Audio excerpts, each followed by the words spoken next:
அருட்பெருஞ்சோதி அருட்பெருஞ்சோதி தனிப்பெரும் கருணை அருட்பெருஞ்சோதி. எல்லா உயிர்களும் இன்புற்று வாழ்க, வள்ளல் மலரடி வாழ்க வாழ்க, கொல்லாவரதம் குவளை எல்லாம் ஓங்குக, நல்லோர் நினைத்த நலம் பெறுக, நன்றி நினைத்த எல்லோரும் வாழ்க இசைந்து. உலக மக்களே, அறிவார்ந்த அன்பர்களே, ஆன்மநேய ஒருமைப்பாட்டுடைய அன்பர்களே, அருட்பெருஞ்சோதி ஆண்டவர் தன் அருளால் பெற்றெடுத்த ஒரு ஆண்மகனை இந்த பூலோகத்திலே ஒரு தாயின் வழியாக வருவிக்க செய்தார். அப்படி வருவிக்க உற்றவர்தான் நம்முடைய வள்ளல் பெருமான் அவர்கள். அருட்பெருஞ்சோதி ஆண்டவர் தன் மகனுக்கு இட்ட பெயர் செல்வப்பிள்ளை. அதனால்தான் நான் பிள்ளை பெருமான் என்று கூறுவதுண்டு. திரு அருட்பிரகாச வள்ளலார் என்பது பின்னாளில் மக்களால் அழைக்கப்பட்டவர். உலகியலிலே அவருக்கு இட்ட பெயர் ராமலிங்கம். நமது பிள்ளை பெருமான் அவர்கள் தன்னுடைய தந்தை அருட்பெருஞ்சோதி ஆண்டவரால் இந்த பூலோகத்திற்கு ஒரு தாயின் வழியாக வருவிக்க உற்றவர். உபசாரத்தால் பெற்ற தாய் என்று கூறுவார் சின்னையம்மையார் அவர்களே. மருதூர் பக்கத்திலே ராமையா பிள்ளை சின்னம்மையார் என்ற அவர்களுடைய இல்லற வாழ்க்கையில் 5வது மகனாக வருவிக்க உற்றவர். அவர்களுக்கு ஏற்கனவே பிறந்த குழந்தைகள் 4 பேர் உண்டு. அவர்கள் பிறந்தவர்கள், இவர் இறைவனால் வருவிக்க உற்றவர் என்ற நிலையை நீங்கள் புரிந்து கொள்ள வேண்டும். வல்லப்பெருமான் வருவிக்க உற்றதற்கு காரணம், ஏற்கனவே பிரபஞ்சத்தில் தோன்றிய 4 யுகங்களிலுமே, கிரேத யுகம், திரேத யுகம், துவார யுகம், இந்த 4 யுகங்களிலுமே, கலியுகம், இந்த 4 யுகங்களிலுமே தோன்றிய சமயங்களும் மதங்களும் மார்க்கங்களும் அழிந்து விட்டன. ஒவ்வொரு யுகத்திற்கும் ஆயுள் காலம் உண்டு. அந்த ஆயுள் காலம் முடிந்தவுடனே அந்த யுகம் அழிந்துவிடும். அந்த யுகம் அழியும் போது அந்த யுகத்திலே தோன்றிய சமயங்கள், மார்க்கங்கள், மதங்களும் அழிந்துவிடும். இந்த நிலையை உலக மக்களுக்கு யாரும் தெரிவிக்கவில்லை. இந்த பிரபஞ்சத்தின் உண்மையை உலக மக்களுக்கு தெரியப்படுத்த வேண்டும் என்பதற்காகத்தான் வல்லப்பெருமான் அவர்கள் இங்கே வருவிக்க உற்றார் பூலோகத்திற்கு. 2வதாக, இந்த மதங்களும் சமயங்களும் மார்க்கங்களும் முடிவடைந்த நிலையில் இந்த உலக மக்களுக்கென்று ஒரு மார்க்கம் வேண்டும். அப்போ அருட்பெருஞ்சாண்டவர் சுத்த சன்மார்க்கத்தை நிறுவி அதை தன் மகன் கையில் ஒப்படைத்து உலக மக்களை எல்லாம் சுத்த சன்மார்க்கத்தில் சேர்த்து உலக மக்களெல்லாம் இன்புற்று வாழ வேண்டும் என்ற நிலையில் தனது மகனை வருவிக்க செய்தார். அப்படி நமது பிள்ளை பெருமான் அவர்கள் வருவிக்க உற்று ஒரு தாயின் கருவறையிலே இருக்கும்போது கூட இறைவனுடைய திருவிளையாடல் எப்படி நடந்தது என்பதை நாம் தெளிவாக பார்த்தோம். அதன் பிறகு 5 மாத குழந்தையாக இருக்கும்போது சிதம்பரத்திலே தன் மகனுக்கு அருட்பெருஞ்சோதி ஆண்டவர் வெட்ட வெளியாக சிதம்பர ரகசியத்தை காட்டியதை நாம் பார்த்தோம். அதன் பிறகு இவர்கள் சென்னைக்கு வந்த பிறகு ராமையா பிள்ளை அவர்கள் காலமான உடனே, இறந்த உடனே, சின்னம்மையார் அவர்கள் இந்த 5 குழந்தைகளையும் அழைத்து கொண்டு, ஏற்கனவே 2 ஆண் பிள்ளைகள் 2 பெண் பிள்ளைகள் பிறந்திருந்தார்கள். இவரோடு சேர்த்து 5 குழந்தைகள். அவங்களுக்கு தெரியாது இது இறைவன் கொடுத்த குழந்தை என்று அவங்களுக்கு தெரியாது. அருட்பெருஞ்சோதி ஆண்டவருடைய மகன் என்றும் அவங்களுக்கு தெரியாது. அப்போ சின்னம்மையார் அவர்கள் இந்த 5 குழந்தைகளையும் அழைத்து கொண்டு பொன்னேரி அருகில் இருக்கின்ற சின்னக்காவனம் என்ற ஒரு கிராமத்திற்கு செல்கிறார்கள். சின்னக்காவனம் தான் அந்த அம்மையார் பிறந்த ஊர். அங்கே சில காரணங்களால் இருக்க முடியவில்லை. சென்னையில் வந்து குடியேறுகிறார்கள். சென்னையிலே குடியேறிய பிறகு நமது குழந்தை இறைவன் பிள்ளை பெருமான் அவர்கள் வளர்ந்து கொண்டிருக்கிறார். பள்ளியில் சேர்க்க வேண்டிய பருவம் வந்துவிட்டது. இதெல்லாம் உங்களுக்கு நான் சுருக்கமாக சொல்கிறேன். ஏற்கனவே நம்ம விரிவாக பார்த்துட்டோம். அருட்பெருஞ்சாண்டவருடைய திருவிளையாடல் என்ற பதிகத்தில் நம்ம ஏற்கனவே விரிவாக பார்த்தோம். அப்போ அந்த 1824ஆம் ஆண்டு சென்னையிலே குடியேறுகிறார்கள். நமது குழந்தை இறைவன் பிள்ளை பெருமான் அவர்கள் வளர்ந்து கொண்டிருக்கிறார். அவரை பள்ளியில் சேர்க்க வேண்டும். பள்ளியிலே கொண்டு போய் சேர்க்கிறார்கள். அங்கே அவரால் படிக்க முடியவில்லை என்று சொல்வதை விட இறைவனுடைய திருவிளையாடல் நடந்து கொண்டிருக்கிறது. 1/1/1823ஆம் ஆண்டு தொடங்கிய இறைவனுடைய திருவிளையாடல் 30/1/1874 இரவு 12 மணி வரையிலும் 51 ஆண்டுகள் அருட்பெருஞ்சோதி ஆண்டவருடைய திருவிளையாடல் இந்த பூலோகத்திலே நடந்து கொண்டிருக்கிறது. அப்போ இந்த 51 ஆண்டுகளையும் தன் மகனுக்கு 8 ஆண்டுகளாக பிரித்து அருட்பெருஞ்சோதி ஆண்டவர் எப்படியெல்லாம் தன் மகனை ஆட்கொள்ளுகிறார் என்பதை தான் நாம் சென்னையிலே இருந்த காலகட்டங்களில் நமது பிள்ளை பெருமானுடைய நிலை என்ன என்பதை பார்த்து கொண்டிருக்கிறோம். ஆக நமது பிள்ளை பெருமான்கள் வருவிக்க விட்டு 8 ஆண்டுகள் வரையிலும் பள்ளியில் படிக்க முடியாதுன்னு சொல்லிட்டு வந்துட்டார். அதுக்கப்புறம் அவருக்கு ஏற்பட்ட இன்னல்கள், சிக்கல்கள், துயரங்கள், துன்பங்கள்லாம் நமக்கு தெரியும். ஒரு குழந்தைய பள்ளிக்கூடத்தில் சேர்த்துட்டு படிக்க முடியலன்னா எவ்வளவு சிக்கல் அந்த குழந்தைக்கு இருக்குன்னு நமக்கு தெரியும்ல. அந்த நிலை நமது குழந்தை இறைவன் பிள்ளைப்பெருமானவர்களுக்கும் ஏற்படுகிறது. அவரும் நம்ம ஏன் இந்த உலகத்தில் பிறந்தோன்னு கூட வருத்தப்பட்டு கொண்டிருக்கிறார். அவர் யார் என்ற நிலை கூட அப்போ அவருக்கு தெரியாது. 9வது ஆண்டு தொடக்கத்தில் அருட்பெருஞ்சோதி ஆண்டவர் தன் மகன் முன் எழுந்தருளி, மகனே கவலைப்படாதே, அஞ்சாதே மகனே, நீ என்னுடைய மகன், என் குலத்தின் மூத்த மகன் நீ. உன்னை இந்த பூலோகத்திற்கு வருவிக்க செய்தேன். உன்னால் காரியங்களெல்லாம் நடக்க வேண்டியது இருக்கிறது. காரணம் என்பது ஒரு நோக்கம், காரியம் என்பது அந்த நோக்கத்தை செயல்படுத்துவது. அதான் காரியங்கள் என்று கூறுவார் பிள்ளைப்பெருமானவர்கள். உனக்கு காரியங்களெல்லாம் உன்னால் நடக்க வேண்டியது இருக்கிறது. அதற்கான அருள்களை முன்பருவம் பின்பருவம் காட்டி உனக்கு அருள் செய்வேன் என்று கூறுவார். அதை அழகாக சொல்லுவார். முன்பாட்டு காலை பின்பாட்டு காலை என்றெல்லாம் கூறுவார். அந்த விளக்கங்களை நாம் ஏற்கனவே பார்த்திருக்கிறோம். அப்போ இந்த நிலையில் இருக்கும்போது இறைவன் முன் தோன்றி நீ என் மகன் என்று கூறிய பிறகு இறைவன் கூறுகிறார் மகனிடம், மகனை ஞானத்தை பெற்றுக்கொள், மற்ற நிலைகளெல்லாம் உனக்கு படிப்படியாக அருள் செய்வேன் என்று கூறி மறைந்து விடுகிறார். அதன் பிறகு நமது பிள்ளைப்பெருமானவர்களுக்கு ஒரு மறைப்பு நிலை ஏற்படுகிறது. மறைப்பு நிலை என்பது இதற்கு முன்னால் நடந்தது பின்னால் நடக்கப் போகிறதெல்லாம் அவருக்கு தெரியாது. அதான் மறைப்பு நிலை. இறைவனுடைய மகன், இறைவன் அவர் மகனுக்கு அந்த நிலையை கொடுத்து விட்டு மறைந்து விடுகிறார். இப்போ 9வது ஆண்டில் இறைவனுடைய மகன் என்று அவருக்கு தெரிந்து விட்டது. அந்த காலகட்டங்களில் சமயங்களும் மார்க்கங்களும் மதங்களும் சூழ்ந்திருந்த காலகட்டங்களில் நமது பிள்ளைப்பெருமான்கள் வரிவிக்க உற்று சைவ குலத்திலே வரிவிக்க உற்றதனால் சைவ சமயத்தின் தலைவனாகிய சிவபெருமானை இறைவனாக ஏற்றுக்கொண்டு சைவ சமயத்தின் அடையாளமாகிய திருநீரை பூசிக்கொண்டு உத்தராட்ச மணியை கழுத்திலே மாட்டிக்கொண்டு சிவபெருமானை நமச்சிவாயா சிவாய நம என்று சொல்லி போற்றி பாடிக்கொண்டிருக்கிறார். இறைவன் பாடுகின்ற ஆற்றலை கொடுத்துவிட்டு மறைந்து விட்டார்.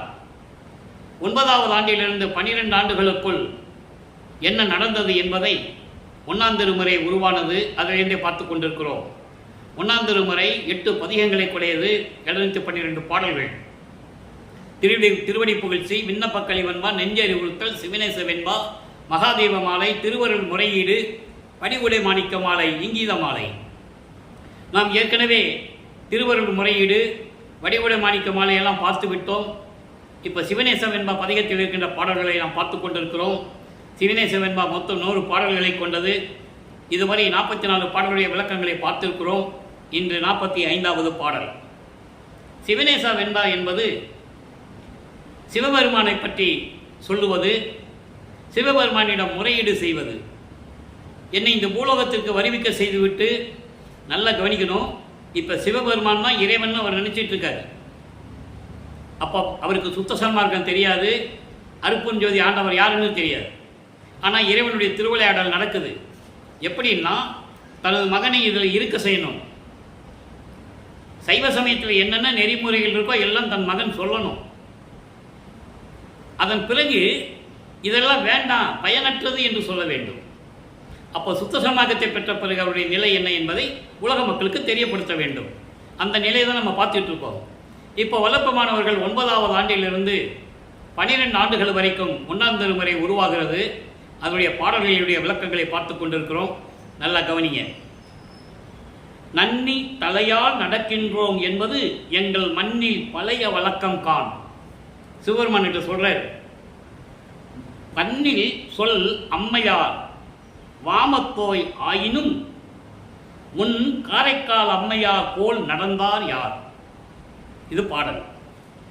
இறைவன் என்று சொல்றாரே, உலகத்திலே பல வழக்கங்கள் வாழ்க்கையிலே நடைமுறைகளிலே இருந்து கொண்டிருந்தது. ஒரு காரியம் செய்யும்போது சில பேர் சொல்லுவார்கள், தலைகீழ நின்று அந்த காரியத்தை சாதிச்சிட்டேப்பா அப்படின்னு சொல்லுவாங்க. இது பழமொழி. தலைகீழ நின்னாலும் சரி, இந்த காரியத்தை நான் சாதிச்சிடுவேன் அப்படி என்று சொல்லுவது இந்த மண்ணுலகிலே ஒரு பழமொழியாக இருந்தது. எப்படி சொல்றார் பாருங்க. நன்னி தலையால் நடக்கின்றோம் என்பது எங்கள் மண்ணில் பழைய வழக்கம் காண். இந்த பூலோகத்திலே, இந்த மண்ணுலகிலே ஒரு பழமொழி உண்டு. தலைகள் நின்றால் கூட இந்த காரியத்தை நான் செய்து விடுவேன் என்று சொல்லுவது இந்த மண்ணுலகிலே ஒரு பழக்கம் இருந்தது. அதாவது உமையாலை இடது பக்கத்தில் வைத்துக் கொண்டிருக்கின்ற இறைவனே எப்படி சொல்ற பாருங்க, பண்ணில் சொல் அம்மையார் வாமத்தோய் ஆயினும். இடது பக்கத்தில் ஒரு உமையால வச்சிருக்கிற ஒரு பெண்ணை இருந்தாலும் அந்த பெண்ணை விட, உமையாலை விட காரைக்கால் அம்மையார் தலையால் நடந்து வந்தார். இந்த உலகில் யார் அந்த மாதிரி நடந்து வந்து உன்னையும் உமையாலையும் கண்டு மகிழ்ந்தது? யாருமே இல்லை. அப்படிப்பட்ட இறைவன் நீ என்னை இந்த பூலோகத்தை வருவிக்க செய்துவிட்டு எனக்கு எந்த விதமான அருளையும் கொடுக்காமல் இப்படி அலைய விட்டு கொண்டிருக்கிறாயே என்று சொல்லி சிவபெருமானிடம் சொல்லுவார். அதுதான் சிவநேச வெண்பா. இறைவனை பற்றி, இறைவன் மீது பாசம் கொண்டு பாடல்களை பாடியது சிவநேச வெண்பா. ஆக ஒரு பழமொழியை சொல்லி, இது உலக மண்ணில் வழக்கமாக இருக்கிறது. தலைகீழ நின்னாலும் இந்த காரியத்தை முடித்து விட்டோம் என்றெல்லாம் சொல்லுகின்ற பழக்கம் உண்டு. அந்த பழக்கத்தை நிறைவேற்றியது யார்? அந்த பழமொழியை நிறைவேற்றியது யார்? காரைக்கால் அம்மையார். காரைக்கால் அம்மையார் தலையால் நடந்து வந்து, தலையை இந்த மண்ணில் ஊன்றி தலைகீழாக நடந்து வந்து உன்னையும் உமையாலையும் பார்த்தது யாரால் மறக்க முடியும்? எனவே சிவபெருமானை, அப்படிப்பட்ட இறைவன் நீ விரைவில் வந்து எனக்கு அருள வேண்டும் என்று சொல்லி இந்த பாடலை நமக்கு அருளி இருக்கிறார்கள். இப்போ 12 ஆண்டுகள் வரைக்கும் இந்த நிலை தொடர்ந்து கொண்டிருக்கிறது. அவர் எங்கேயுமே போகல. அவர் இருந்த இடத்தில் இருந்து கொண்டே இந்த பாடல்களை எல்லாம் சிவபெருமானை பற்றி பாடிக்கொண்டிருக்கிறார். ஞானத்தை பெற்ற பிறகு முதலாக 13வது ஆண்டில் இந்த பூலோகத்திற்கு வருவிக்கவுற்று 13வது ஆண்டில் நான் பல தடவை கூறியது உண்டு. வல்லப்பெருமானை பற்றி கூறும்போது வயதை பற்றி குறிப்பிடக்கூடாது. அவர் 9 வயசில் எப்படி இருந்தார், 10 வயசில் எப்படி இருந்தார், 13 வயசில் எப்படி இருந்தார்னு சொல்லக்கூடாது. அவருக்கு வயது இல்லை. அவர் இறைவனுடைய மகன், இறைவனால் வருவிக்க உற்றவர். இறைவனுடைய திருவிளையாடல் நடந்து கொண்டிருக்கிறது. அருட்பெருஞ்சாண்டியுடைய திருவிளையாடல் 51 ஆண்டுகள். அந்த நிலையை தான் இப்போ நம்ம பார்த்துக்கிட்டு இருக்கோம். இப்போ 9வது ஆண்டில் இறைவன் மகனும் தெரிஞ்சு போச்சு. வெளியே யார்ட்டையும் சொல்ல முடியாது, சொல்லவும் கூடாது. அது கடவுள் ரகசியம், தெய்வத்தின் ரகசியங்கள். அதனால் வெளியே யாரையும் சொல்ல முடியல, இறைவனை பார்த்து அருளை பெறவும் முடியல. இந்த நிலையில் அவர் இருந்து கொண்டிருக்கிறார். இப்போ 13வது ஆண்டில் முதலாக அவர்கள் இருந்த இடத்திலிருந்து, அதாவது வீரசாமி தெருவிலிருந்து ஏழுகிணர் பகுதி என்று சொல்லுவார்கள். இப்போ அந்த இடத்துக்கு பேர் வள்ளலார் நகர். நமது குழந்தை இறைவன் கால் வலிக்க நடந்து திருவொற்றியூருக்கு செல்லுகிறார். திருவொற்றியூருக்கு சென்ற பிறகு மனதிடம் எப்படி கூறுகிறார் என்பதை நாம் இப்போ இந்த பாடல்களிலே பார்த்து கொண்டிருக்கிறோம். காரணம், இறைவன் அருட்பெருஞ்சோதி ஆண்டவர் அந்த மனதை தூண்டி விடுகிறார். எனது மகனை எப்படியாவது திருவொற்றியூருக்கு அழைத்து வா என்று சொல்லுகிறார். அங்கே செல்லுகிறார். அதனுடைய நிலையை பார்த்து கொண்டிருக்கிறோம். எல்லாம் கவனிக்கணும். அதுக்கு பிறகு திருமுல்லை வயல் போனார், திருவள்ளி தாயம் போனார். எங்கேயும் அருளை வாங்க முடியல. இப்போ திருவொற்றியூரில் என்ன நடந்தது? மனமே என்னுடன் வா அப்படின்னு சொல்கிறார். அங்கே போய் இந்த பாடலுடைய நிலை எப்படி என்பதை பார்க்க போகிறோம். நல்லா கவனிக்கணும். இந்த பாடல் உருவாகும் போது 2ஆம் திருமுறை வல்லப்பெருமான் அவர்கள் 13வது ஆண்டிலிருந்து அந்த 16 ஆண்டுகளுக்குள் 3 வருஷத்துக்குள்ளே என்ன நடந்தது, அந்த நிலையை இப்போ நம்ம பார்த்துக்கிட்டு இருக்கோம். மொத்தமாக 1824ஆம் ஆண்டிலிருந்து 1840 ஆண்டுகள் வரை இந்த 16 ஆண்டுகளில் வல்லப்பெருமானுடைய நிலை என்ன என்பதை பார்த்து கொண்டிருக்கிறோம். நல்ல கவனிங்க. கரிய மால் அன்று கரிய மாவாகி, அற்புதமான பாடல். கரிய மால் அன்று கரிய மாவாகி கலங்கி நின்ற பொன் கலல் புனை பதத்தார். முதல்ல பாடலை படிச்சிடுறேன், அப்புறம் விளக்கம் சொல்கிறேன். பெரிய அண்டங்கள் யாவையும் படைத்தும் பித்தரென்னும் அப்போதனை அகலார். உரிய சீர்குலம் ஒற்றியூர் அமர்ந்தார் உம்மர் நாயகர்தம் புயம் புனைய வரி அகன்ற நன்மலர் கொடு தெரிந்து மாலை சூட்டுதும் வருதி மனனே என்பது மனம். மனதிடம் சொல்லுகிறார், என்னுடைய வா மகனே, மனனே மனமே என்னுடன் வா, திருவொற்றியூர் செல்லுகலாம் என்று சொல்லி திருவொற்றியூர் சென்று கொண்டிருக்கிறார். அந்த நிலையை இந்த பாடலிலே கூறுகிறார். இப்போ விளக்கம் பாருங்க. கரிய மால் அன்று. கரிய மால் என்பது கருமை நிறமுடைய திருமால். கரிய நிறமுடைய திருமால் அன்று ஒரு காலத்தில். எந்த காலத்தில்? கிரேத யுகத்தில். கிரேத யுகத்தில் தான் திருமாலுக்கு 6 அவதாரங்கள். மச்ச, கூர்ம, வராக. இந்த வராகத்தான் இங்கே என்ன சொல்கிறார்? கரியமா. கரியமா என்பது பன்றி. மச்ச, கூர்ம, வராக, வாமன, நரசிம்ம, பலராம. நரசிம்ம, பரசுராம. பலராமன் வந்து துவார யுகத்தில் 2 அவதாரம், கிருஷ்ணனும் பலராமனும். திரேத யுகத்தில் ஒரே அவதாரம், ராமன் அவதாரம். 9 அவதாரங்கள். கலியுகத்தில் ஒரு அவதாரம், அது முடிஞ்சு போச்சு. அதெல்லாம் வளர்ப்பவன் தெளிவாக கூறிவிட்டார். அதன் விளக்கங்கள்லாம் உரைநடை பகுதியில் இருக்கிறது. சுத்த சன்மார்க்க காலம் வரும்போது அது தெரியும் என்று கூறிவிட்டார். பிராணவாயு நிலையிலே அந்த அவதாரம் முடிந்து விட்டது. அந்த நிலைகளெல்லாம் நாம் ஏற்கனவே விளக்கங்களை பார்த்து விட்டோம். வராகம் என்பது பன்றி. அதை தான் இங்கே சொல்கிறாரு. திருமால் பன்றி உருவம் எடுத்து உன்னுடைய திருவடியை பார்க்க முடியாமல் கலங்கி நின்றான். ஒரு பாடலில் சொல்லுவார், ஏன் அப்படி நின்றான்னு சொல்கிறான்னா, அவங்களுக்கு ஞானம் இருந்ததை தவிர மெஞ்ஞானம் இல்லை. மெஞ்ஞானம் இருந்திருந்தால் இறைவனுடைய திருவடியையும் முடியையும் பிரம்மன் நின்ற இடத்திலே பார்த்திருப்பார்கள். அவன் பார்க்க முடியவில்லை என்பதால் உருமாறுகிறார்கள். பூத்திடும் அவனும் காத்திடும் அவனும் புல் விலங்கு உருக்கோடு நேடியும் ஏத்திடும் முடியும் கூத்திடும் அடியும் இன்னும் காண்கில அப்படின்னு சொல்லுவார். பூத்திடுமவனா பிரம்மன், காத்திடுமவனா திருமால், காக்கும் தொழிலை செய்யக்கூடியவன். அவர்கள் உருமாறுகிறார்கள். புல் விலக்கோடு உருக்கோடு நெறி. புல் என்பது அன்னப்பறவை, விலங்கு என்பது பன்றி. தேடியும் இறைவனுடைய முடியும் அடியும் பார்க்க முடியவில்லை என்று கூறுகிறார். அதை இந்த பாடலிலே கூறுகிறார். திருமால் அன்று கிரேத யுகத்திலே வராக அவதாரம் எடுத்து பன்றியாக உருவம் எடுத்து உனது திருவடியை பார்க்க முடியாமல் கலங்கி நின்றான். கண்ணீர் மல்க இறைவனுடைய திருவடியை பார்க்க முடியவில்லை என்று நின்றான். அப்படிப்பட்ட பதமுடையவன் இறைவன் சிவபெருமான். பொன்னால் செய்யப்பட்ட காப்பு அணிந்த இறைவன். அப்படிப்பட்ட இறைவன் பெரிய அண்டங்கள் யாவையும் படைத்தும், இந்த பிரபஞ்சத்தில் இருக்கின்ற அண்டங்களை யாவையும் படைத்தும். நல்லா கவனிக்கணும். இப்போ சிவபெருமான் தான் இறைவன் என்ற நிலையில் அவர் சொல்லிக் கொண்டிருக்கிறார்.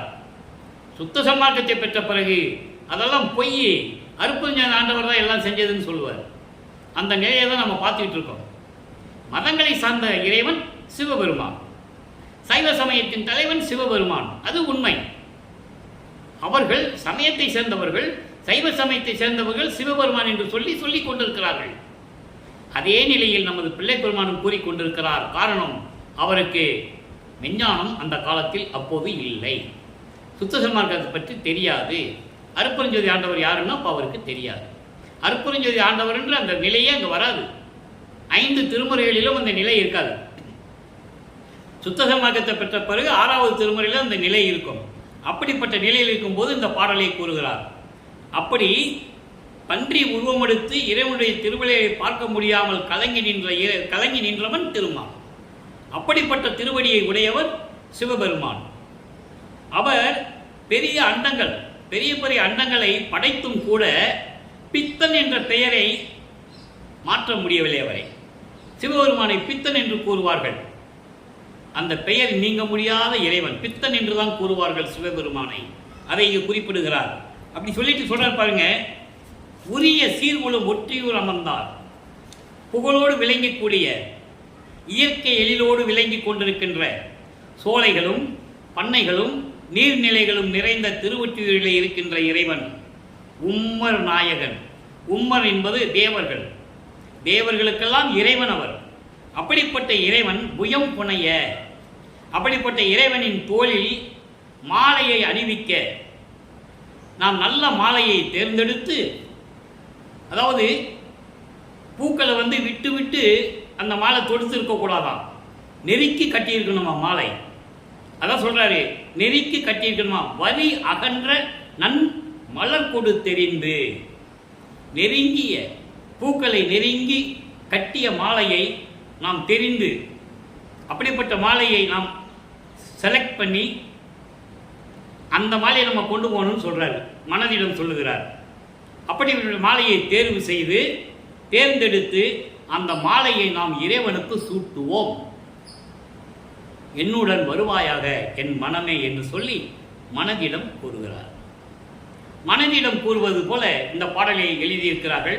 இதனுடைய மைய கருத்து என்னவென்றால், சிவபெருமானுடைய நிலையையும் சிவபெருமானுடைய திருவடியை திருமால் கூட பார்க்கவில்லை என்ற நிலையையும், அப்படிப்பட்ட இறைவன் வானவர்களுக்கெல்லாம் தேவர்களுக்கெல்லாம் இறைவனாக விளங்கி கொண்டிருக்கின்ற சிவபெருமானை நாம் ஒரு மாலையை எடுத்துட்டு போய், மலர்களால் சூடப்பட்ட ஒரு மாலையை எடுத்துட்டு போய் அந்த இறைவனுக்கு மாலையை சூட்டி போற்றி வணங்கி நாம் இறைவனை வேண்டுவோம்.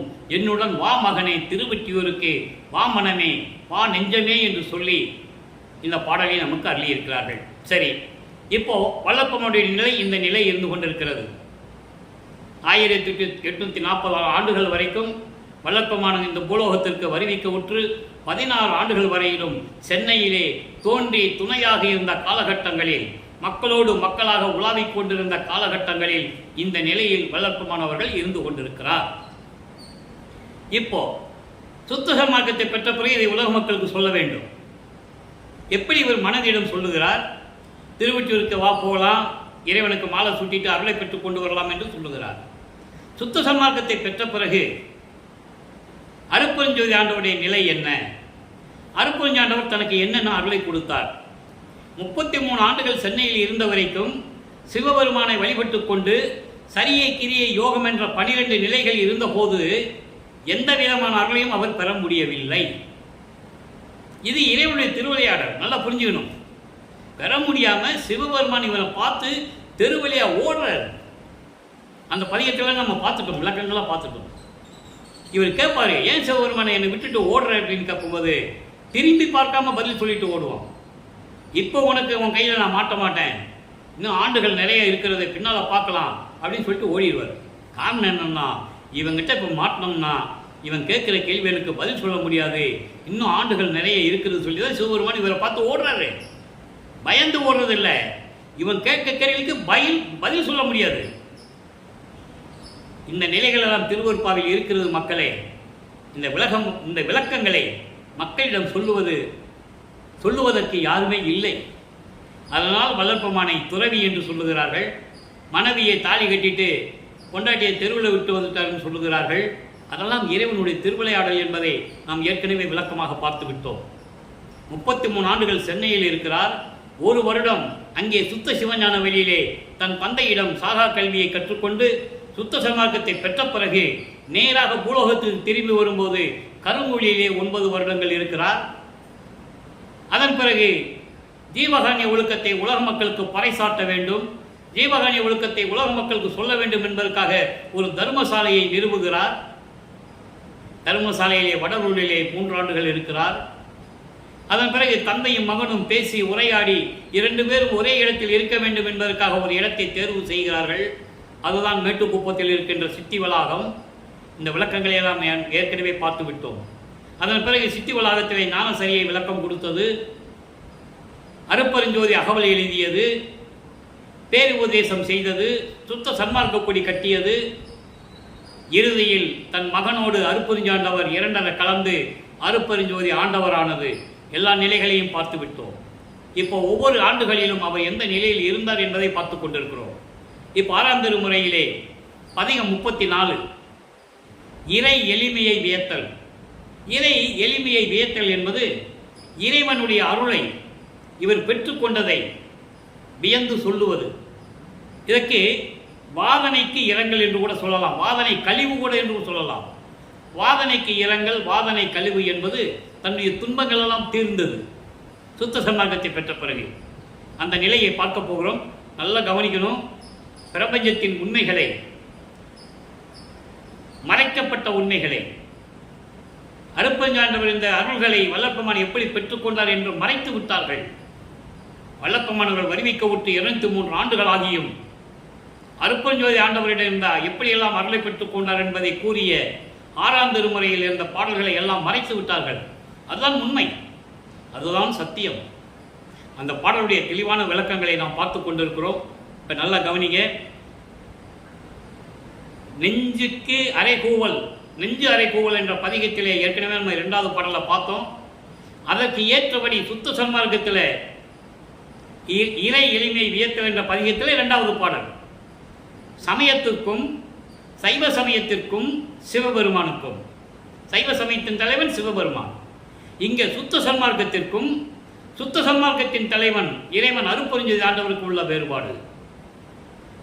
சென்னையில் இருக்கும்போது பெறாத அருளை சுத்த சன்மார்க்கத்துக்கு பிறகு எப்படி பெற்றுக்கொண்டார் என்று கூறுவது, அந்த வித்தியாசத்தை நீங்கள் தெரிஞ்சுக்கணுங்காக தான் இந்த நிலையை இந்த வள்ளலார் ஊழியர் உங்களுக்கு இந்த விளக்கம் கூறிக்கொண்டிருக்கிறேன். வல்லப்பனை பற்றி கூறும்போது அவரும் திருநீர் பூசினார், உத்திராட்சமலை போட்டுக் கொண்டிருந்தார், நமச்சிவாய சிவாய நம என்று சொல்லிக் கொண்டிருந்தார் என்று கூறிக்கொண்டிருக்கிறார்கள். உண்மை, உண்மை, அத்தனையும் திருவருட்பாவில் இருக்கிறது உண்மை.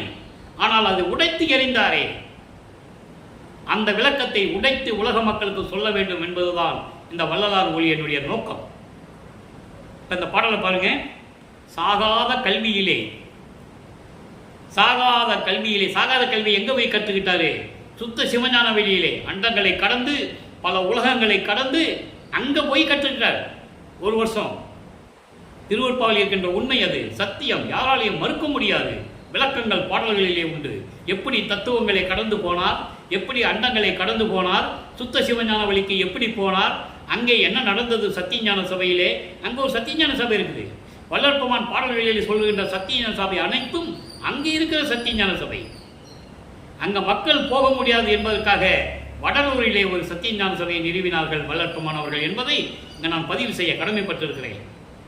இப்போ இந்த பாடலை பாருங்க. சாகா கல்வியிலே தலை காட்டி கொடுத்தீர், தடையறியா கால் காட்டி தரம் பெறவும் அளித்தீர். மா காதல் உடையமனா மனம் கனிவித்து அழியா வானமுதம். நல்லா கவனிச்சுட்டு வரணும். இந்த விளக்கம் யாராலையும் சொல்ல முடியாது. நூல் விளக்கம் வேணா சொல்லலாம். இறைவன் கொடுத்த சுத்த சன்மார்க்க விளக்கம் எனக்கு, இந்த அடியனுக்கு. வான் அமுதம் அளித்தும் நெஞ்ஞான மருந்தும் உணம் புரிந்தீர். நல்லா புரிஞ்சுக்கங்க. போகாத புனலாலே சுத்த உடம்பினராம் புண்ணியரும் நன்னறிய பொது நிலையும் தந்தீர். நாகாதிபர்களும் நின்று ஏத்த வளர்க்கின்றீர். நடராஜரே நமக்கு நான் ஏது செய்வேனே.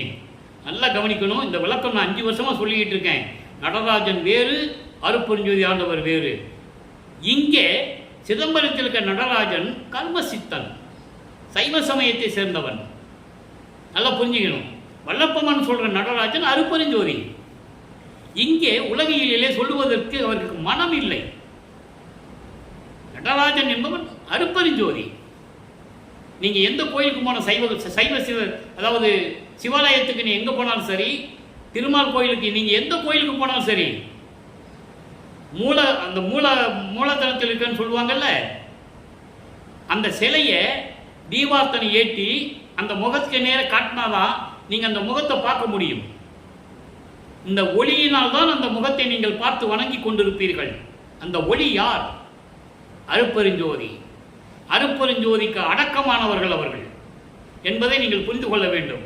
எந்த கோயிலில் வழிபாடு இந்த தீபார்த்தனை காட்டும்போது சரி, நேர சிலைக்கு முன்னால் போய் காட்டுவாங்க, நீங்கள் வழிபடுவீங்க இல்லையா? அந்த ஒளி யார்? அருட்பெருஞ்சோதி. அருட்பெருஞ்சோதிக்குள் அடக்கம் இவர்கள் என்பதனுடைய தத்துவம் அது. அதை உலக மக்களுக்கு சொல்ல மறைத்து விட்டார்கள், மறந்து விட்டார்கள். வல்லப்பெருமான் சொல்லுகிறார் அதை. எச்சமயத்திலும் எத்தேவரை உன் சாயலில் கண்டேன் என்று சொல்லுவார். அதுதான் அந்த தீபத்திலே மற்றவங்களுக்கு அந்த உருவத்தை காட்டுவது. ஆக இந்த பாட்டுடைய விளக்கம் பாருங்க. சாகாத கல்வியிலே என்னை பூலோகத்திலிருந்து சுத்த சிவஞான வெளிக்கு அண்டங்களை கடந்து வர செய்து அங்கே எனக்கு சாகா கல்வியை கற்றுக் கொடுத்தீரே. எப்படி கற்றுக் கொடுத்தார் என்பதை விளக்கம் பின்னால் இருக்குது. அதை நான் சொல்றேன். சாகா கல்வியை காட்டி தலை காட்டி கொடுத்தீர். தலை என்பது சாகா தலை, சாகா தலை என்பது ஞான தேகம், பராபர அறிவு, பராபர தேகம், ஞான தேகம், பராபர வெளி, பரவெளி, பரம்பர வெளி, பராபர வெளி, பெருவெளி, பெருசுக வெளி, நிறைய வெளிகள் உண்டு. அப்படி எனக்கு சாகா தலையை ஞான தேகத்தை எனக்கு கொடுத்து தடையறியா கால் காட்டி தரம் பெறவும் அளித்து, தடையறியா என்பது அருள்நிலைக்கு தடையில்லாத வேகாக்கால் காட்டி. வேகாக்கால் என்பது பிரவண தேகம். சுத்த தேகம் என்பது உருவம் தெரியும், அந்த உருவத்தினுடைய நிழல் கீழே பூமியில் படாது. பிரவண தேகம் உருவம் தெரியும், பிடிக்க முடியாது. ஏன்னா காற்று தேகம் பிரவண தேகம், அந்த தேகத்தை கட்டி பிடிக்க முடியாது. அதனால் தான் வல்லற்பமானவர்கள் யார் வந்தாலும் சரி 10 அடிக்கு முன்னால் நின்று தான் பேசணும். ஆர்வ கோளாறில் வந்து கட்டி பிடிச்சிட்டாங்கன்னு தெரிஞ்சு போவோம். உங்களுக்கு நல்லா புரிஞ்சுக்கணும். நீங்கள் வல்லப்பமான பற்றி யார் பார்க்க போனாலும் சரி, யார் பேசினாலும் சரி 10 அடிக்கு முன்னால் நின்று தான் பேசணும். சொல்லிடுவார், அங்கே நில்லுன்றுவார். ஆர்வ கோளாறுகளை கட்டி பிடிக்கும்போது தெரிஞ்சு போகல. அதனால தான் வேகாக்கால் காட்டி பிரவண தேகம். உருவம் தெரியும், ஆனால் கட்டி பிடிக்க முடியாது. சுத்த தேகம் உருவம் தெரியும், நிழல் வெளியப்படாது, தரையிடப்படாது. ஞான தேகம் உருவமாகவும் அருவமாகவும் இருக்க முடியும், அருவுருவம். இப்படி எனக்கு அந்த வேகாக்கால் காட்டி தரம் பெறவும் அளித்தீர். அப்படின்னா என்ன? பிரவண தேகத்தையும் கொடுக்க வேண்டிய அந்த தகுதியையும் எனக்கு கொடுத்து விட்டீர். அடுத்து சொல்றாங்க, மா காதல் உடையவனா மனம் கனிவித்து, உன் மீது நான் மா காதல் கொண்டுள்ளேன். அளவில்லாத அன்பு, அளவில்லாத காதல் என் மனம் மகிழ்வித்து, அழியா வானமுதும் சொல்லிய கேளுங்க. அழியா வானமுதும் என்பது வானத்தை விட பெரிய அமுது, அழியாத அமுது எது? மரணமில்லா பெருவாழ்வு. அதான் அழியா வானமுதம். மரணமில்லா பெருவாழ்வையும் கொடுத்து மெஞ்ஞானம் மருந்தும் உணப்புரிந்தீர். மெஞ்ஞானம் மருந்து சுத்த சன்மார்க்கம். சுத்த சன்மார்க்கத்தை பெற்றுக்கொண்டாலே மெஞ்ஞானம் கிடைத்துவிடும். வல்லப்பமான் அவர்கள் சென்னையில் இருக்கின்ற வரைக்கும் அவருக்கு ஞானம்தான் உண்டு. சுத்த சன்மார்க்கத்தை பெற்ற பிறவருக்கு மெஞ்ஞானம் கிடைத்து விட்டது. அதை இங்கே கூறுகிறார். அழியா வானமுதும் மரணமில்லா பெருவாழ்வும் மெஞ்ஞானம் மருந்தும் சுத்த சன்மார்க்கத்தையும் எனக்கு அளித்தீர். உணப்புரிந்தீர். உணப்புரிந்தீர்னா சாப்பிட்றதுக்கு கொடுத்தேன்னு சொல்றது, அது நூல் விளக்கம். உணப்புரிந்தீர் என்பது எனக்கு சுத்த சன்மார்க்க நெறியும் கொடுத்து அருள் புரிந்தீர். மரணமில்லா பெருவாழ்வை கொடுத்தது சொல்லிட்டாரு, 3 தேகத்தையும் கொடுத்தது சொல்லிட்டாரு. சுத்த தேகம், புரண தேகம், ஞான தேகத்தையும் சொல்லிட்டாரு. சுத்த சன்மார்க்க நெறியை கொடுத்தது சொல்லிட்டாரு. புரியுதா? அடுத்து சொல்ற பாருங்க, போகாத புனலாலே. போகாத புனல் என்பது சுத்த தேகம். உடம்பில் இருக்கின்ற புனல் என்பது நீர்.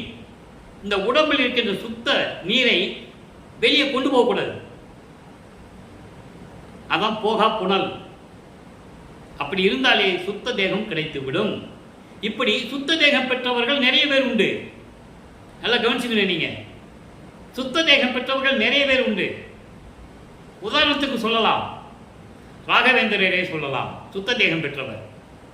நல்லா புரிஞ்சுக்கணும். நீங்க நமக்கு தெரிந்து வரலாற்றில் சுத்த தேகம் பெற்றவர் ராகவேந்திரர். அப்படி சுத்த தேகம் பெற்றவர்கள் கூட அடைய முடியாத நிலை ஒன்று இருக்கிறது. சுத்த தேகம் பெற்றவர்கள் கூட ஜீவ சமாதி தான் ஆனார்கள். சமாதி ஆனார்கள், ஜீவ சமாதி ஆனார்கள் சுத்த தேகம் பெற்றவர்கள். நல்லா புரிஞ்சுக்கணும். தத்துவராயர் என்று ஒரு மகான் உண்டு. அவர் துரிய நிலை வரைக்கும் சென்றவர்.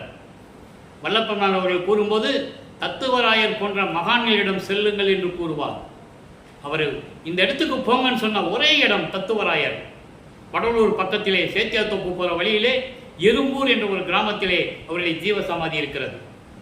அவர் துரிய நிலை வரைக்கும் சென்றவர். அதன் பிறகு அவரால் செல்ல முடியவில்லை. காரணம், சுத்த சன்மார்க்கம் அவருக்கு தெரியாததனால் அந்த நிலைக்கு அவர் போக முடியவில்லை. இருந்தாலும் அவர் ஒரு நிலையை பெற்றவர் என்பதை நீங்கள் புரிந்து கொள்ள வேண்டும். அப்படி சுத்த தேகம் பெற்றவர்கள் கூட நன்னறியா அப்படின்ற அடைய முடியாத சுத்த தேகம் போகாப்புணல் பெற்றவர்கள் கூட, அந்த புண்ணியர்கள் கூட அடைய முடியாத பொது நிலையும் தந்தீர். பொது நிலை என்பது கடவுள் நிலை. கடவுள் நிலை என்பது 16வது நிலை. 16வது நிலை என்பது ஞானத்தில் ஞானம். அதான் கடவுள் நிலை அறிந்து அம்மயமாகக்கூடிய நிலை. வல்லப்பமன் அவர்கள் இந்த பூலோகத்தில் இருக்கும்போது சாகா கல்வி, ஏமசித்தி, சாகா கல்வி, தத்துவங்களை நிகரம் செய்தல், கடவுள் நிலையிலிருந்து அம்மையமாதார், 4 நிலைகளை சொல்லுவார். இந்த பூலோகத்தில் இருக்கும்போது ஏமசித்தியை பெற்றுக்கொண்டார், தத்துவங்களை கடக்கக்கூடிய சக்தியை பெற்றுக்கொண்டார். அதான் பறந்து செல்றது. இந்த சாகா கல்வியும் கடவுள் நிலையை அறிந்து அம்மையமாகதும் அங்கதான் போய் பார்க்கணும், சுத்த சிவஞான வழியிலே. அதை இங்கு குறிப்பிடுகிறார். சுத்த தேகம் பெற்றவர்கள் உண்டு, அந்த புண்ணியர்கள் கூட அடைய முடியாத ஒரு நிலை இருக்கிறது, கடவுள் நிலை. அந்த நிலையை எனக்கு தந்தீர். எவ்வளவு அற்புதமா சொல்றாரு. யார் மக்கள்கிட்ட சொன்னது? அந்த உறுதியும் அந்த உண்மையையும் மக்களிடம் சொல்லுவதற்கு யாருக்கும் தெம்பு இல்லை. காரணம், எல்லாருமே சமயங்களையும் மதங்களையும் மார்க்கங்களையும் சார்ந்தவர்கள். வளர்ப்பவனுடைய கடவுள் நிலையை சொல்லிவிட்டால் சமயங்களையும் மார்க்கங்களையும் அவங்களுடைய தலைவர்களுடைய நிலைகள் எல்லாம் உலக மக்களுக்கு தெரிந்துவிடும். இந்த உண்மையை யாரிடம் சொல்லக்கூடாது என்று மறைத்து விட்டார்கள். அந்த நிலையை உலக மக்களுக்கு சொல்ல வேண்டும் என்பதற்காகத்தான் திருவொற்பாவை நமக்கு அருளினார்கள் என்பதை இங்கே நான் பதிவு செய்ய கடமைப்பட்டிருக்கிறேன். அப்படி பொது நிலையும் தந்தீர். அடுத்து சொல்றார் பாருங்க, நாகாதீவுகளும் நின்று ஏத்த வளர்க்கின்றேன். நாகாதீவுகள் என்பது இந்திரன் உட்பட தேவர்கள் அனைவரும் என்னை வணங்கும்படி வளர்க்கின்றேன். எல்லாருமே இவர் வந்து வணங்குகிறார்கள் என்பதை நிறைய பாடல்களிலே உண்டு, நான் அடிக்கடி கூறுவதுண்டு. வாலி என்று என்னை அயன்மால் ஆதியோர் வந்து அருட்பேர் ஆடி என்று துதித்து ஏத்த புரிந்தார். அற்புதம். நீடூழி அன்றே சாதாவரமும் அளித்தார். வாலி மன்றோங்கும் அருப்பெருஞ்சோதியின் மன்னருளே என்று கூறுவார். லட்சுமியும் சரஸ்வதியும் என்னை எப்படி வணங்கினார்கள் என்பதை கூறுவார். அந்த விளக்கங்களை எல்லாம் ஏற்கனவே பார்த்து விட்டோம். தேவர்கள் எல்லாம் யானை பிடரின் மேல் வந்து கொண்டு என்னை தினமும் வணங்கிவிட்டு எங்களுக்கு என்ன கட்டளையிடுகிறீர்கள், என்ன வேலையை கொடுக்கிறீர்கள் என்று என்னை கேட்பார்கள் என்று சொல்கிறார் பாடலிலே. மக்களிடம் யார் சொன்னது? சாப்பாடு போட சொன்னார், ஒன்று மட்டும் தான் சொன்னாங்க. சாப்பாடு போட சொன்னார், எப்படி போட சொன்னார் என்றது யாரும் சொல்லலை. நல்லா புரிஞ்சுக்கணும் நீங்கள். அங்கே தான் விஷயமே இருக்குது ஜீவாரிய ஒழுக்கத்தில். அந்த விளக்கத்தில் நான் ஏற்கனவே சொல்லிட்டேன். அப்போது அப்படிப்பட்ட இறைவர்களெல்லாம் தேவர்களெல்லாம் நின்று ஏத்த வளர்க்கின்றீர் என்னை பிள்ளையாக. அவர்களெல்லாம் என்னை வந்து வணங்கும்படி என்னை வளர்த்து கொண்டிருக்கிறீர்கள். உமக்கு நான் ஏது செய்வேனே, நான் என்ன செய்வேனேன்னு கேட்பார் இந்த பாடலில். அதுக்கு பதில் ஒரு பாடல் உண்டு. அப்பா கிட்ட போய் சொல்வார், மகனே நீ என் மகனடா, நீ என் மகனடா. நான் உனக்கு செய்வதெல்லாம் தந்தை மகனுக்கு செய்ய வேண்டியது. மகனாகிய நீ இந்த தந்தைக்கு என்ன செய்ய வேண்டும்? சுத்த சன்மார்க்கத்தை உலக மக்களுக்கு சொல்ல வேண்டும். அதுக்கு தானே நான் இந்த உலகிற்கு, இந்த பூலோகத்திற்கு உன்னை வருவிக்க செய்தேன் என்று கூறுவார்.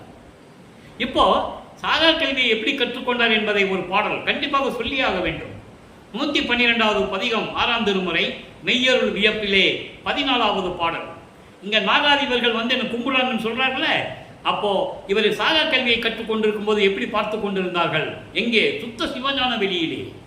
அண்டங்களை கடந்து வெளிகளை கடந்து அங்கே ஒரு வெளி இருக்கிறது, சுத்த சிவஞான வெளி.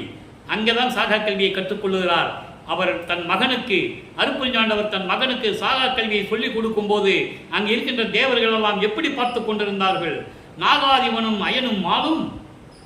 நாகாதிபன்னா இந்திரன், தேவர்கள், அயனும் மாலும், திருமாலும் பிரம்மனும் நறுமுறும் எனவே கோபத்தில் பல்ல கடிச்சுக்கிட்டு நமக்கு கிடைக்காத சாகா கல்வி இவங்களுக்கு கிடைத்து விட்டது, இவனுக்கு மகனுக்கே கொடுத்து கொண்டிருக்கிறாரே என்றெல்லாம் குமுறுகிறார்கள். நறுமுறும் எனவே ஞான அமுதம் அளித்தாய். ஞானம் அமுதம் சுத்த சன்மார்க்கம். சாகா கல்வியும் சுத்த சன்மார்க்கம் சுத்த சிவஞானில் வாங்கியது இங்கே குறிப்பிடுகிறார். பாடலிலே அத்தனை உண்மைகள் உண்டு. அப்போ சுத்த சன்மார்க்கத்தையும் கொடுத்தாய், நானும் அதை பெற்றுக்கொண்டு உடனே தொடர்ந்து சாகா கல்வி கலையை எனக்கு பயிற்று தந்த தயவையே சாற்றலுக்கறிவு. தேவர்களும் எல்லாம் நறுமுறுன்னு நினைச்சுக்கிட்டு கோவப்பட்டுக்கிட்டு இருக்கிறாங்க. எனக்கு நீ சுத்த சன்மார்க்கத்தை கொடுத்த, அதை நான் வாங்கிக்கிட்டேன், சுத்த சன்மார்க்கத்தை பெற்றேன் என்று சொல்லுவார். இரவாமை உற்றேன், சுத்த சன்மார்க்கம் பெற்றேன், இரவாமை உற்றேன் கான் தோழி. அனுபவ மாலையில் சொல்லுவார். 100 பாடல் அனுபவ மாலை, எல்லா விளக்கங்களையும் நம்ம பார்த்துக்கணும். அப்போ சாகா கல்வியை எனக்கு நீ சொல்லிக் கொடுத்த தயவை, அந்த கருணையை நான் எப்படி சொல்லுவது? சாற்றலுக்கரிது. சொல்ல முடியாது. உனக்கு உனக்கு நான் என்ன கொடுக்கணும்னு கூட நீ சொல்லலையே. உனக்கு நான் என்ன கொடுக்கிறது அப்படின்னு கூட நீ சொல்லலை. மகன் என்ற உரிமையில் உன் மகனாகிய எனக்கு சாகா கல்வியை கற்றுத்தந்தாய் என்ற நிலையை தெளிவாக வல்லப்பெருமான் அவர்கள் கூறியிருக்கிறார்கள். எனவே அன்பர்களே, நீங்களெல்லாம் இந்த நிலையை புரிந்து கொண்டு வல்லப்பெருமான் அருட்பெருஞ்சோதி ஆண்டவர், வல்லப்பெருமானும் அருட்பெருஞ்சோதி ஆண்டவர் ஒன்றுதான். தந்தையும் மகனும் அருட்பெருஞ்சோதி ஆண்டவராக இருக்கிறார்கள். காரணம், சுத்த சன்மார்க்கத்திற்கு ஒரே இறைவன் தான் இருக்க வேண்டும். அவன் ஜோதி வடிவில் இருக்க வேண்டும். அதனால்தான் அருட்பெருஞ்சாண்டவர் தன் மகனை தேடி வந்து சித்தி வளாகத்திலே மேட்டுக்குப்பத்திலே இறைவனானார்கள் என்பதை தெரிந்து கொண்டு நீங்களாம் சுத்த சன்மார்க்கத்தில் இணைந்து சைவ நிலையில் இருந்து கொண்டு ஜோதியை வணங்கி அருட்பெருஞ்சோதி அருட்பெருஞ்சோதி தனிப்பெருங்கண்ணை அருட்பெருஞ்சோதி என்று ஆண்டவரை வணங்கி இறைவனுடைய அருளையும் செல்வங்களை எல்லாம் பெற்றுக்கொண்டு இந்த வையகத்திலே நீங்கள் வாழ்வாங்கு வாழ வேண்டும். நோயற்ற வாழ்வில் வாழ வேண்டும். மரணமில்லா பெருவாழ்வில் வாழ வேண்டும் என்று இறைவனுடைய தயவோடையும் கருணையோடையும் இந்த வள்ளலார் ஊழியன் உங்களை வாழ்த்தி வணங்கி விரைபடுகிறேன். மீண்டும் நாளை சந்திப்போம். நன்றி, வணக்கம். அருட்பெருஞ்சோதி அருட்பெருஞ்சோதி தனிப்பெரும் கருணை அருட்பெருஞ்சோதி. நாளையும் இறைவனுடைய புகழ் கிடைக்கும், விளக்கம் கிடைக்கும். கண்டு கழித்து இறைவன் அருளை பெற்றுக்கொள்ளுங்கள்.